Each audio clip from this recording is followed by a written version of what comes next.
Hi friends. April 2025లో పహల్గామ్‌లో జరిగిన terror attack తర్వాత India ఒక దృఢమైన నిర్ణయం తీసుకుంది.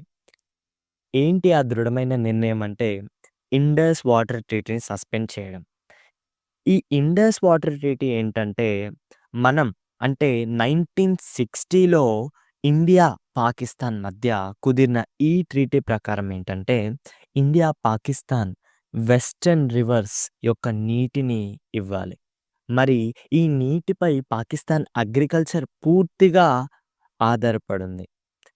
ఇండియా ఇప్పుడు కిషన్ గంగా, రాట్లీ డ్యామ్స్‌ని ఫుల్ కెపాసిటీలో డ్రెయిన్ చేసి స్టోరేజ్ అండ్ క్లీనింగ్ పనులు వేగంగా చేస్తుంది. ఇక పాకిస్తాన్ ఇది విని ఈ నిర్ణయం అంటే యుద్ధానికి సమానమని తీవ్రంగా స్పందించింది. మరి పాకిస్తాన్ కూడా షిమ్లా అగ్రీమెంట్‌ని క్యాన్సెల్ చేసింది. ఈ నీటి సమస్య ఇప్పుడు నేషనల్ సెక్యూరిటీ సమస్య అయిపోయింది. మీ అభిప్రాయం ఏంటి? ఇండియా డెసిషన్ కరెక్టేనా? కామెంట్స్ చేయండి. లైక్ చేయండి. ఫాలో చేయండి.